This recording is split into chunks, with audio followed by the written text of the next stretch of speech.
नमस्कार विद्यार्थी मित्रांनो, आपल्या YouTube चॅनल तुमचं सर्वांचं स्वागत आहे मित्रांनो. तर मित्रांनो, महाराष्ट्र अग्निशमन सेवेमध्ये मोठी भरती जाहीर झाली आहे मित्रांनो.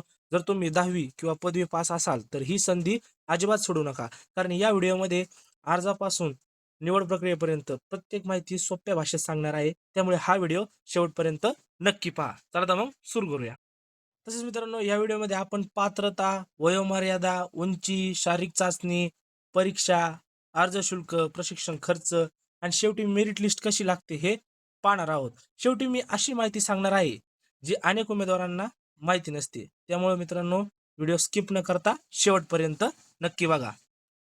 तर मित्रांनो, ही भरती महाराष्ट्र अग्निशमन सेवा अकादमी मुंबई मार्फत होत आहे. यामध्ये 2 अभ्यासक्रम आहेत.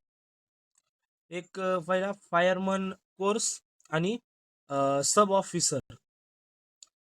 दोन्ही कोर्सेसमध्ये निवासी प्रशिक्षण दिले जाते. हे बघा मित्रांनो, दोन्ही कोर्सेस तुम्हाला काय आहे, निवासी प्रशिक्षण दिले जाणार आहे. त्यानंतर मित्रांनो, या पदासाठी लागणारी शैक्षणिक पात्रता. मित्रांनो, फायरमॅन पदासाठी किमान 10वी उत्तीर्ण असणे आवश्यक आहे व सब ऑफिसर पदासाठी मान्यताप्राप्त विद्यापीठाची पदवी आवश्यक असणे आहे मित्रांनो. तर मित्रांनो, जर तुम्ही 10वी पास असाल तर हा व्हिडिओ तुमच्यासाठी खूप महत्त्वाचा आहे. त्यानंतर वयोमर्यादा. सर्वसाधारण उमेदवारांसाठी वयोमर्यादा 18 ते 23 वर्ष आहे आणि आरक्षित प्रवर्गातील उमेदवारांना शासनाच्या नियमानुसार वयामध्ये सवलत मिळणार आहे मित्रांनो. ओके. त्यानंतर मित्रांनो, शारीरिक पात्रता.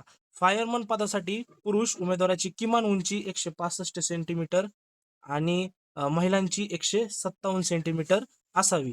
वजन आणि छातीचे माप देखील नियमानुसार असणे आवश्यक आहे मित्रांनो. तर पुरुष उमेदवारांसाठी किमान 50 किलो, महिलांसाठी 46 किलो इतकं काय मित्रांनो वजन आवश्यक आहे. त्यानंतर अनेक उमेदवार याच टप्प्यावर बाद होतात. त्यामुळे ही माहिती मित्रांनो नीट लक्षात ठेवा. त्यानंतर मित्रांनो, निवड प्रक्रिया. सर्वप्रथम कागदपत्रांची पडताळणी होईल. त्यानंतर शारीरिक चाचणी, ऑनलाईन परीक्षा, मेडिकल तपासणी आणि शेवटी मेरिट लिस्टच्या आधारे अंतिम निवड तुमची होईल मित्रांनो. हे पहा मित्रांनो, पुन्हा एकदा सांगतो, तुमची कागद पडताळणी, त्यानंतर शारीरिक चाचणी, ऑनलाईन परीक्षा, मेरिट आणि शेवट काय असेल तुमचं मेडिकल. अशा पद्धतीने तुमची काय होणार मित्रांनो निवड प्रक्रिया. त्यानंतर मित्रांनो, परीक्षा. तर मित्रांनो, ऑनलाईन परीक्षेमध्ये मराठी, इंग्रजी, सामान्य ज्ञान आणि गणित या विषयांवर प्रश्न विचारले जातील. त्यामुळे आतापासूनच तयारी सुरू करा मित्रांनो. त्यानंतर अर्ज शुल्क.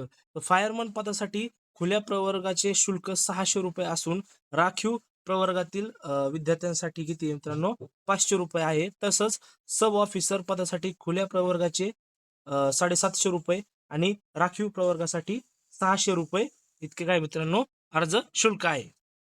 त्यानंतर मित्रांनो, महत्वाच्या तारखा आहेत. तर मित्रांनो, अर्जाची ऑनलाईन अर्ज हा तुम्हाला ऑनलाईन पद्धतीने करायचा आहे मित्रांनो. तर ऑनलाईन अर्जाची 15 जून 2026 पासून काय मित्रांनो सुरू झाले आहेत. हे पहा मित्रांनो, 15 जून पासून हे अर्ज काय झालेले आहेत, सुरू झालेले आहेत. तर मित्रांनो, आज 12 जुलै, अजून तुमच्याकडे 3 दिवस मुदत आहे मित्रांनो अर्ज करण्यासाठी. तर मित्रांनो, आणि शेवटची अर्ज करण्याची तारीख किती मित्रांनो 15 जुलै 2026. तर शेवटच्या दिवसाची वाट न पाहता लवकरात लवकर काय करा मित्रांनो अर्ज करा. ओके. कारण शेवटच्या दिवशी वेबसाईट स्लो होण्याची शक्यता जास्त असते मित्रांनो. त्यानंतर मित्रांनो, अर्ज कुठे करायचा असा बराच विद्यार्थ्यांचा प्रश्न असतो. मित्रांनो, अर्ज फक्त महाराष्ट्र अग्निशमन सेवा विभागाच्या अधिकृत वेबसाईटवरूनच करायचा आहे मित्रांनो. www.mahafireservice.gov.in या वेबसाईटवर तुम्ही काय करू शकता मित्रांनो अर्ज करू शकता. कोणत्याही एजंटच्या किंवा फसव्या वेबसाईटच्या संपर्कात येऊ नका, ही काळजी घ्या मित्रांनो. ओके. वाटलंच तर मित्रांनो, याचा तुम्ही स्क्रीनशॉट काढून घ्या साईटचा. त्यानंतर तुम्ही तुमच्या ब्राउझमध्ये टाका ही वेबसाईट. त्यानंतर तुम्ही इथं अर्ज करू शकता. तर मित्रांनो, ही माहिती उपयोगी वाटली असेल तर व्हिडिओला लाईक करा मित्रांनो. कारण की आपण या व्हिडिओमध्ये संपूर्ण माहिती पाहिलेली आहे. तर मित्रांनो, तसंच तुमच्या मित्रांपर्यंत शेअर करा आणि अशा सरकारी भरतीच्या अपडेटसाठी आपल्या चॅनलला सबस्क्राईब करायला विसरू नका. धन्यवाद.